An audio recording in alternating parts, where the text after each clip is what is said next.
Okay, so I'm not gonna lie, like I'm so ready to go higher, further, faster. This is just, I'm so hyped for this movie. I've already seen it twice, and I hope everyone's gonna see it like 4 times like me. More than us. Kevin, I have to ask you, I know that the pitch with Anna and Ryan, there was something they said in that first meeting that you were like, yes, let's go. So what did they say about Captain Marvel? We were like, these are the guys. Well, it was more than one meeting, right, guys? There were a number of meetings. And it's their body of work, and it's their focus on character, and it's their focus on, and our belief that they wouldn't have lost the character amongst the spectacle and the fun and the effects.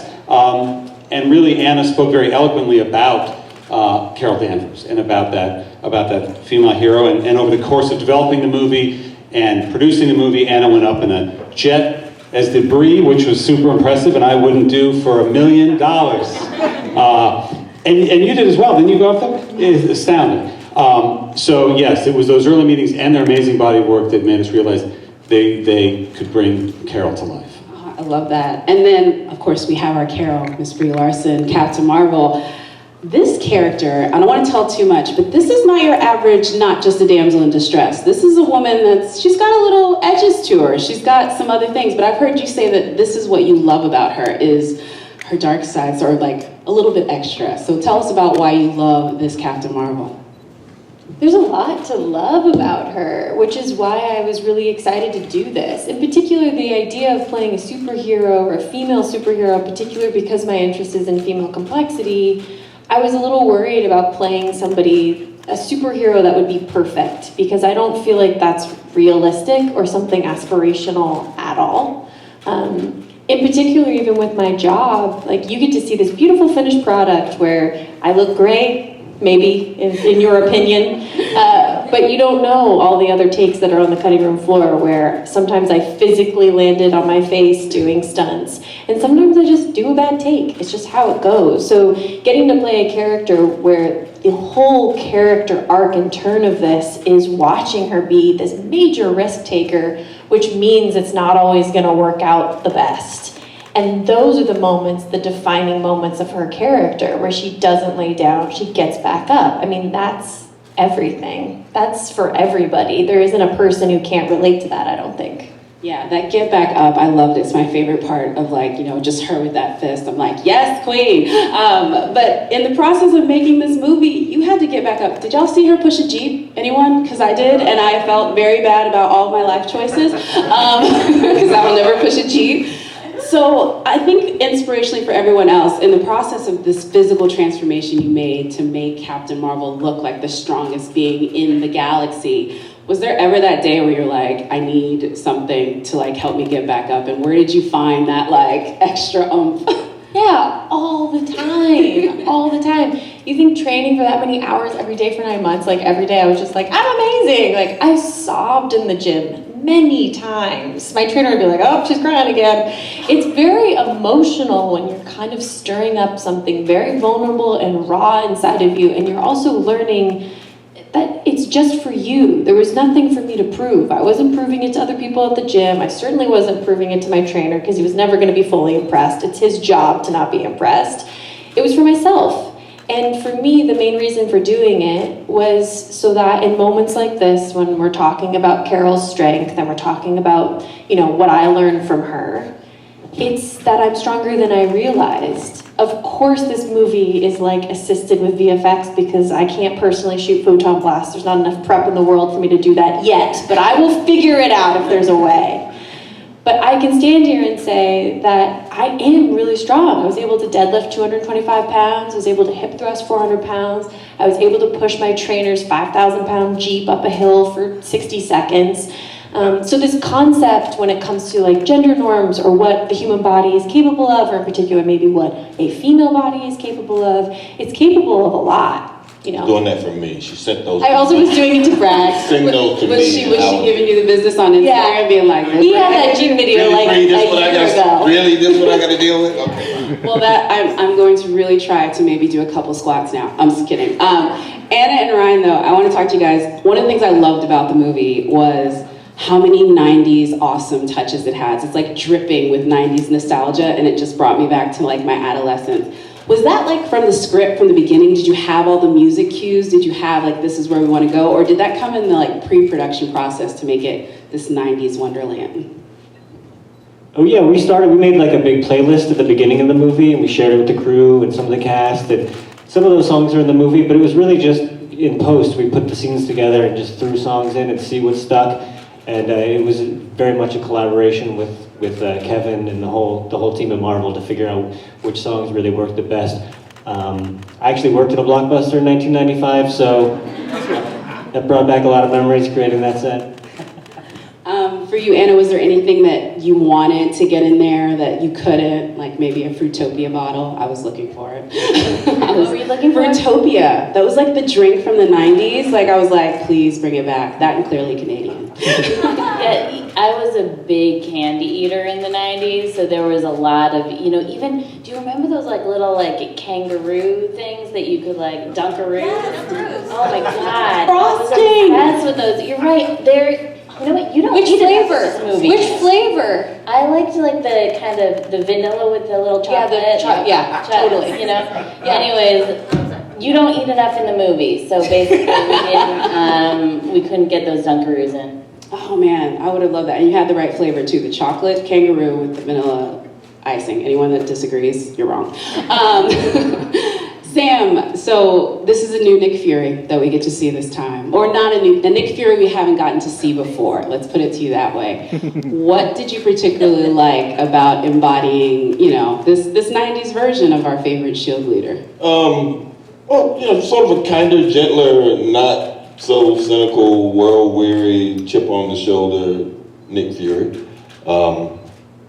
who hadn't met anyone from another universe just yet, and sort of looking at the crazy lady, trying to figure out why she thinks she's an alien and what all that means. And it's kind of fun to not be the all-knowing, angry persuader that Nick Fury always is. And even more refreshing to have two eyes, so I didn't have to cover one eye while I was learning my language. Yeah, no, that's awesome. And you never forget your first alien. Let's keep it real. Also, did you see, I want to know from maybe Kevin or maybe you guys together, did you see Robert Downey Jr.'s like de-aging in Civil War and you were like, okay, I need to get this immediately? Like how did that come about? Like were you like, okay, I'm next? Or how did that whole go? And then how was the process of that, on set with that little added bonus knowing they're going to It's make not a real on-set process. Oh, no? They put the wig on me and they put dots on my face, so I kind of felt like I was in Wakanda. Okay. And, they started exploring, different things that I'd done before so that they could use facial expressions that were already there. Fortunately for me, I'd done, like 3 movies before this one. So they had stuff to refer to. So it was cool. It was just me and dots on my face and having fun with Brie. Yeah. Kevin? The technology is spectacular, and we've done it in a number of films, and I think this represents the peak. However, the 2 people up here who we did do it to, Sam Jackson and Clark Gregg, are the 2 human beings on Earth who don't need it. I urge you to Google them in 1995, and it's almost identical, so we saved a lot of money. Let's put it that way. That's good to know. Jude, I have to ask you, for your character, well, first I have to ask you, joining the MCU, I know you've done a ton of big movies, but joining the MCU is like a badge of honor for a lot of actors, and you have 2 sets of kids. You have teenagers and young kids. Did either of them care? Were they happy that you were going to be in a Marvel movie, or were they like, if it's not Frozen, I don't care anything about it? Oh no, they cared. But they cared only in the vernacular of his teenage kids. It was like, yeah, it's cool. That's really, really great. That is It's about all I got, but I knew that was quite high on the Richter scale, That's huge praise Yeah, exactly. for a teenager. That's like a I was just saying to cartwheel. Kevin, they saw it this week and then there's a screening next week in London, and the fact that they all want to come again is a very good sign. With friends. Oh, I love that. So that's awesome. Your kids are happy about your MCU appearance. And then LaShawna, I know you campaigned to be in the MCU. This was like a mission for you. I remember you telling us back at the set visit. So talk to me about your long road. So you were like, I'm gonna get me a Marvel movie. Like it's gonna happen. I literally said, I'm gonna get me in that room. The voice that you just did was the voice that I had in my head for 2 years. I'm a Marvel fan, so I've grown up watching them. I've grown up loving the characters, enjoying the trajectories, and I just had a feeling that something would come up. So I was like, sending tapes and sending tapes and sending tapes. And then they all didn't work out for a reason. They all didn't work out because I felt like energetically I was drawing towards something that represented something that I care about, women. So yeah, I campaigned. Of course I did. I'm all for the campaign. I campaigned to be up here, so. One thing I will follow up though is Carol and Maria's friendship. Like that is such a great dynamic in the movie, and I love it. What do you think would be, if we go back to the beginning of their friendship, what drew them together? Because we kind of go into the film where they're already best friends. So like going back, and Brie, you can jump in on this one. What drew you to her, and then vice versa? What drew you to me? So powerful. Same to you. They're both in the military, so they come from male-dominated environments where they would draw towards the women anyway. They would find power in whoever they, find energetic connections to. So I feel like they had a sarcasm together. The nice thing about how Brie is represented Carol is that she's just a normal person. She's able to be every facet of what a woman represents today. Sarcastic, dry, funny. She can kick men down and throw them into different parts of the universe. So I feel like Maria embodies that in a very human way. She's able to just be a kind, good person. Do you know what I mean? A little softer version of Carol in a way. I feel that. A matching version, I think. Yes, not softer. She's still a badass. I should correct that. What about you, Brie? Yeah. Well, I think you're right. I think what they've gone through together, going through military training together, being the only women, and then using each other to lean on each other through that type of like support and a recognition of their experience is really special. I mean, of course, I think they would have been friends outside of that experience, but I think that that's a really tight-knit bond that they have in their family. I mean, that's kind of what we're talking about in this film is, without being too showboating about it, this is the love of the movie. This is the great love. This is the love lost. This is the love found again. This is the reason to continue fighting and to go to the ends of the earth for the person, the thing that you love. And it's her best friend and her best friend's daughter, which to me is so natural. I don't think that there's at any point, I went and saw the movie with some people, and it was like an hour later where they were like, oh, Maria's the love. I'm like, yeah. So it's not like something that we made a big deal about, but it just feels so natural because that love is so strong. And I'm going to brag about Lashana for a second because I love it. It's like the movie shifts when she's on screen because there's a level of power that she commands in that I was talking with people yesterday, and a lot of people were tearing up talking about some of the speeches that you give because they're like, I felt like she was talking to me. She was reminding me of myself. Hello? Yeah. That's amazing. I mean, you couldn't ask for anything more than that. Aw. I did call my best friend after watching it the second time, and first of all I was telling her, if you don't have your tickets, go now. And then I was just like, there's a great female friendship in it, which is just so beautiful. Another friendship that we get to see is Agent Coulson. Clark, you get to come back from, I don't know where you were. Like, this is where you are in the timeline, but at this point, if you're watching Agents of S.H.I.E.L.D., I feel for you guys because we're all a little confused, but you're back, you're back. You're back. I'm confused myself. Thank you. But you're back in the MCU. What was it like being back on set, Marvel feature film, Coulson is back? It wasn't a long conversation.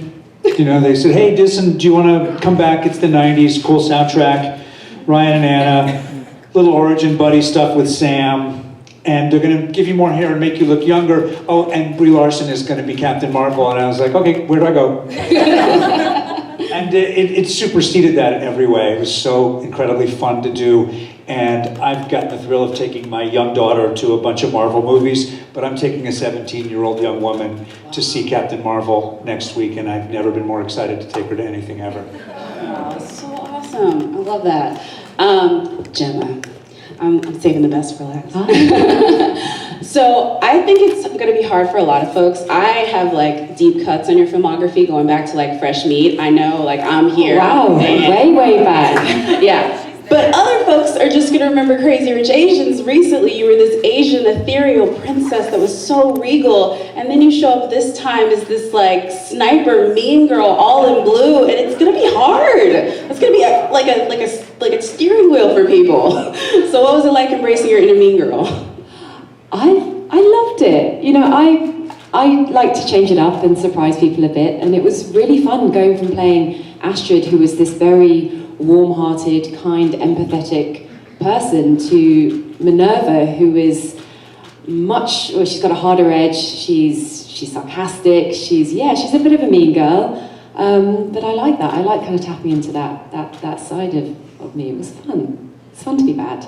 I like that. In sniper school, did you get to do any sniper school? I did. I had to learn how to, crawl with a rifle, how to, I did all the drills. There's an amazing stunt team that Marvel have, and they help you look like you know what you're doing. Because I really didn't. And hopefully pulled it off.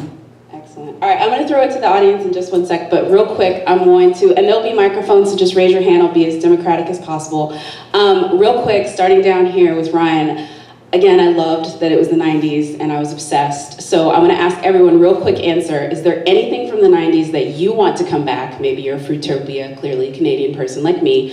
Or is there something that you obsessed about in the 90s? And you can't use Dunkaroos because we already talked about that one. But anything you loved from the 90s, like a book, song, anything that you're obsessed with? Yeah, VHS tapes. VHS. I still have VHS. That's how sad I am. Payphones, because then I wouldn't have to check my email all the time. I wish MTV had videos again. I mean, not just 90s MC Hammer, which were awesome, but just videos, music videos. Good one. Buffy the Vampire Slayer. Yes. Laser discs. Oh, that's It's like so deep. But he is very passionate about laser discs, by the way, that's not a joke. Butterfly clips. Oh, yes. Yes, in the head. So good. So needed. Oh my God. In I that was a dealing. big fan of the band The Verve. Oh, yes. Is that the freshman? Yeah. Yeah. What Richard Ashcroft is on his own now. Sad. And then they were The Verve, and then they were just Verve. Verve. Blur. Verve. Flame. Garbage. All right, and Verve, you can thank All the Verves ended up in a pile. you can thank Jude for y'all's spike on Spotify after this. Okay. R&B, just R&B. 90s R&B was the truth, man. The truth. Really was. I'm gonna actually start a campaign to bring back 90s R&B. Great, I have one for you as well, actually, to share. That's my answer. All right, I'm loving that. Video stores. I miss walking around video stores. Yeah. All right, all of those are great answers. All right, so I'm going to go around here, and I'm going to go right here, how I'm raised. Yes, sir. Hi, for Ryan and Anna. Well, especially if you worked in a blockbuster in the 90s, the True Lies standee was great. How did you land on that to be the standee that gets blasted? And were there any other great 90s movies that almost got that spot? Yeah, I think I think we tried to use The Mask with Jim Carrey because of the scrolls, and we thought that would be funny. But the studio did not give us permission to use it, so bummer. Actually, go right here. Yep, right here. Hi everyone, congratulations on the movie. It was amazing. Brie, I felt like Kamala watching this movie, honestly. So my question is, we've seen you do so much research with the comics and the physical prep. I wanted to know at what point in your immersion of your work did you find Carol? Was it a quote? Was it something you accomplished? And what was it like to sort of mirror that journey in the film? It's an interesting one because usually I prep for a really long time to kind of put myself in the feeling or in experiences of the character to try to see see how I react and try to become her, I guess, in a way. But usually it's super delayed for me. It's usually my mom that points it out, where she's like, oh, I think you're turning into somebody else. I'm like, no, I'm not. And then like 2 weeks later, I'm like, oh shoot, I'm Carol now. It's always a little delayed for me. And it's not like I have this moment. I know some actors who have this moment where they're like, she's arrived. I don't have that. And I think part of it is because I never want to feel like I have it or that I know her. It always feels a little elusive to me, which is how you can keep trying and keep searching every day for a year, you know? If you feel like you've arrived, then it's kind of game over. I always like to feel like I'm losing it a little bit. Excellent. All right, I'm gonna go right here, the one waving at me. A wave gets my attention, I'm sorry. Hi everybody, my name is Tatiana King-Jones. I'm from For All Nerds show. And this question is for each of you actually. What was the biggest lesson or takeaway you've received after filming this project? Mine was that... Well, she asked what was the biggest takeaway that you took after you guys wrapped from or lesson, project, or lesson. Big question for everybody. Okay. Mine, down the line. Mine was my forever appreciation for single mothers who don't get enough light shone on them ever. So to be able to have that opportunity to represent them and say like, a kind of like a universal thank you for your work was really special actually. And I kind of went to my mums and other mums that I know afterwards and was like, can I just say thanks for everything that you've done for the last however many years? And it really goes a long way just to say thank you daily, because then they're able to feed back to other mothers and say, you know, we're actually doing an all right job. We're actually enough. So that's what I've taken away. I think you always take away the experience of meeting new people. You know, every job you do. That's one of the blessings of the jobs we have. I mean, you meet and work with a whole new group of people, and I think that's always a blessing. I realized that I was stronger than I realized, which was crazy because I knew I was really strong. I walked away thinking my friend, the movie star, is crossing over into, you know, a new space. It's going to be really awesome.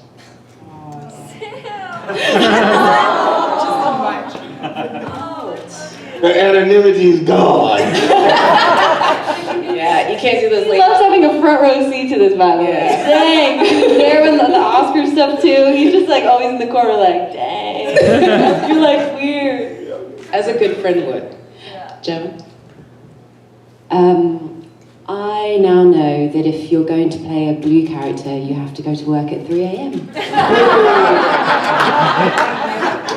Facts. No more of that. True.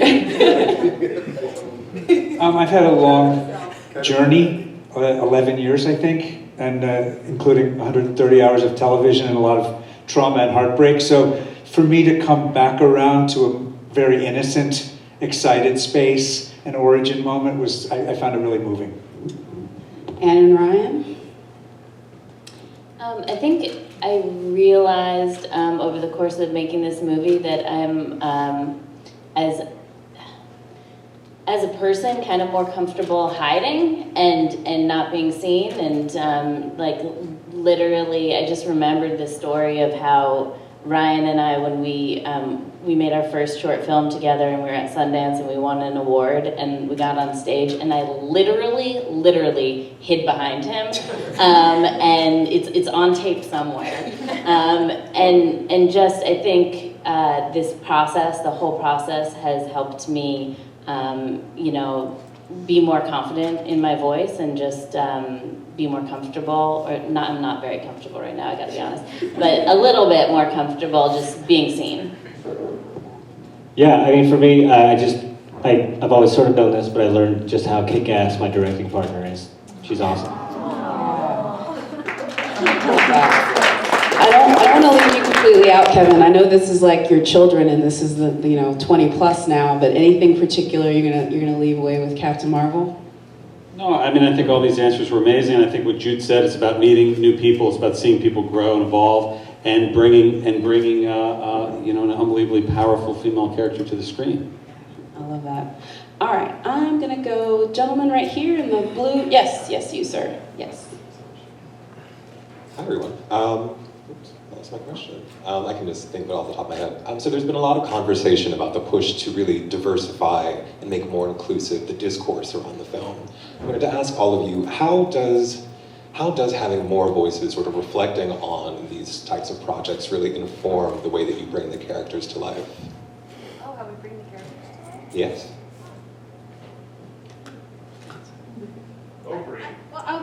Oh, it's more. Okay,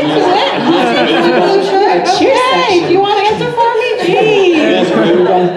Jeez. Well, I mean, that's kind of an interesting question because it's not so specific as that I'm not going to do anything for a specific reaction. I'm just doing what I can do based upon my experience and my one body, which is why representation on screen is so important, because not one of us can tell the entire story. We can only tell our piece of it.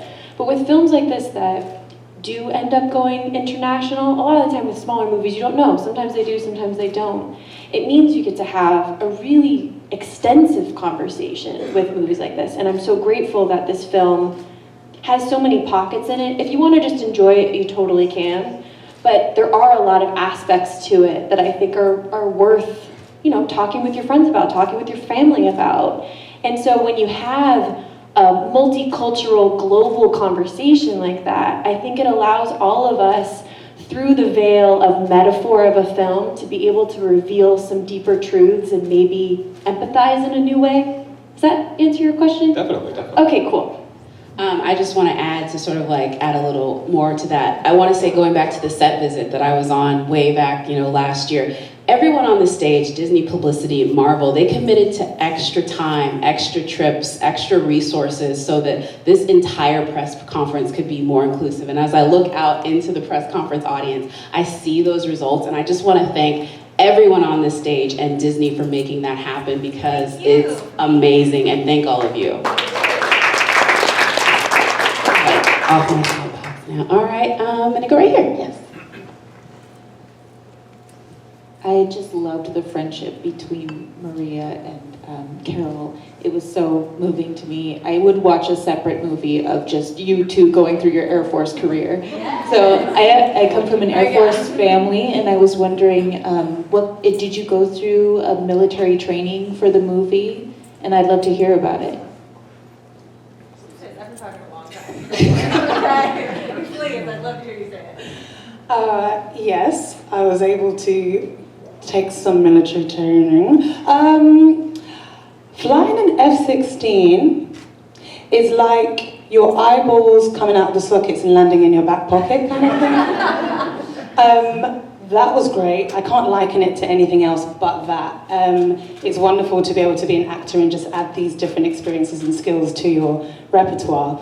And it was nice to just have the military welcome me into their environment and feel really noticed. Do you know what I mean? For the women to be really uplifted through the MCU. I think it's such a special marrying of two types of worlds that really meshed well together. So I feel like I'm not only representing women, I'm representing Black women, I'm representing single mothers, and representing all women in the military, and that's pretty damn special. Excellent. All right, on this side, I'm gonna go right here in the glasses, and yes, ma'am, you. No, you, ma'am. Yes, ma'am. Mr. Jackson, can you talk about working with the cat? Is it like knew the cat was gonna come up. I didn't even need to ask for that. And are you a cat person in real life?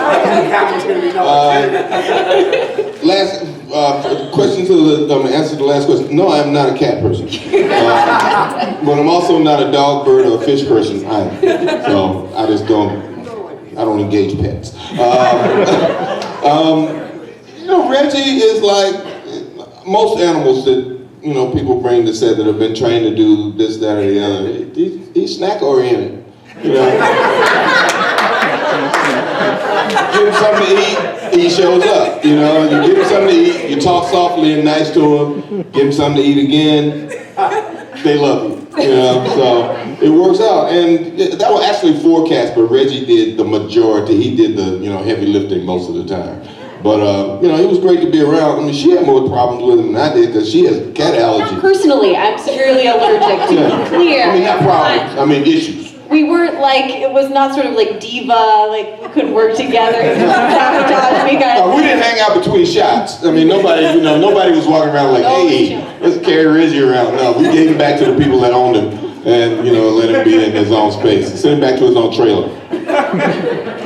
And just to be clear, the other three cats were more like Reggie's stunt doubles. Exactly, yeah, and they weren't so people friendly. I remember that, so it was Gonzo, Rizzo, Archie. Yeah, but they really don't see it that way. I just, real quick to Ryan and Anna, because you guys wrote that in there with the cats, was there any temptation at any point not to go with the, because you guys added so much more work by using a live cat, like that was like way more hours.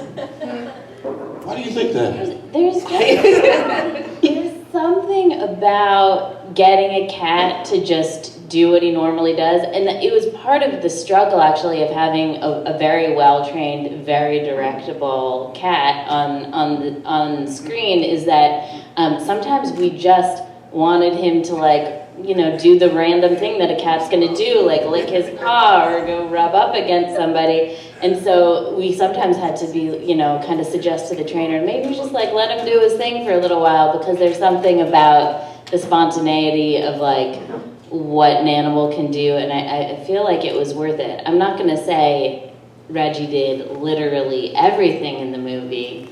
For instance, there's a moment when he's being held by the scruff and we did not do anything. Yes, absolutely. Yeah.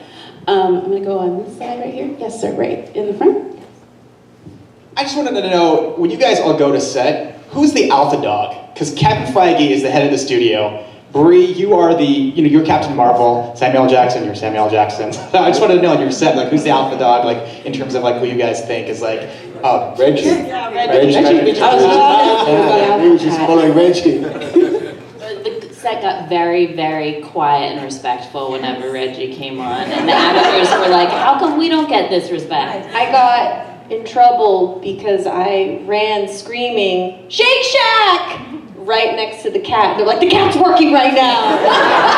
That was my one very unprofessional moment. So the cat's the diva. Good to know. Good to know. All right, I'm going for yes hand on the edge. Yes. Yeah. So good to know. Sorry, I gotta pass this one down a bit. Well, congratulations, guys. In a word, the film is electrifying. And this, I gotta ask Ryan and Anna, I've been on... Who that? Here, I'm here, I'm so sorry. Oh, you're in the light. Okay, my bad. I know the two of you. We've been on this journey for years, going all the way back to Half Nelson, Sugar, Mississippi Grind.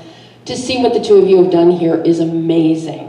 This is a leap that few directors get a chance to make from the world of a little indie film to a Marvel tentpole. So I'm curious what the learning curve was like for the two of you doing Captain Marvel and now introducing and working with VFX heavy visuals as opposed to your character driven beauty that you still retain. I said that character-driven beauty that is still here. It's true. I mean, I think in the early conversations with Kevin and with Brie, that's what we wanted to bring to this story is a continuation of the things we've done in our other movies, which is an intimacy and character-focused storytelling.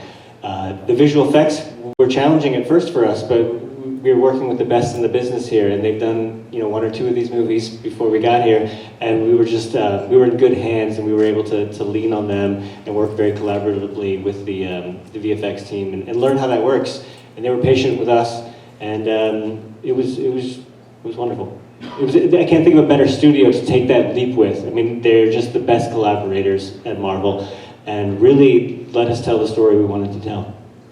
And I just want to add to Kevin, this is something that you guys have built through this 10 years, is this system. How did you guys have developed more to make it more a process where directors can come into a big movie like this? So what did you guys do? Well, I mean, in terms of the visual effects, it was having Victoria Alonso, who's been with us since the beginning, who knows this stuff inside and out and is an amazing mentor to filmmakers. Christopher Townsend was our visual effects supervisor, who's done many movies for us. And because it ultimately is always about the story, there's nobody pushing. Process never overwhelms story. We'll alter the process if it fits the story or if it fits their vision.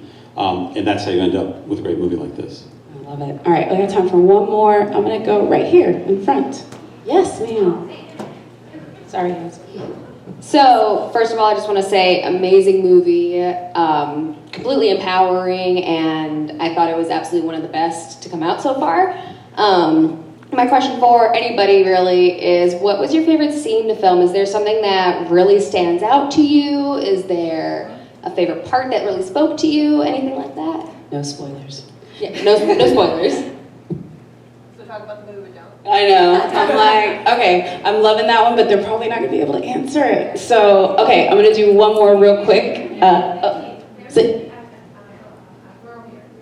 Say again? Stand up. Yes. Oh, yes. Thank you. I'm sorry. I can't see either. Thank you. Yes. Perfect. Appreciate you. This is Lula Alderson from Scholastic Kids Press Corps. So I'm 12 years old. What do you hope for kids my age to take from Captain Marvel? Perfect ending question. Have you got to see the movie yet? You did? I'm more curious to know what you thought of the movie. I mean, we made it for you, so that's really what this is about. I feel like the world is already telling you so much as to how you're supposed to think and feel and interpret things and who you're supposed to grow up to be. We're not supposed to put that on you. We're just showing you images, and it's up to you to decide. So what did you think? I thought it was amazing. Oh. Is there something that you took away from it that you liked? I loved you as Captain Marvel because I thought you were such an empowering female role figure and role model, and I think that all of my friends and me, when we watch the movie, will all really appreciate that. Thank you. That's the best for you. And we're going to all cry our way off the stage. I want to thank everyone for coming. I want to thank all of you. And again, let's give it up for the cast and filmmakers of Captain Marvel.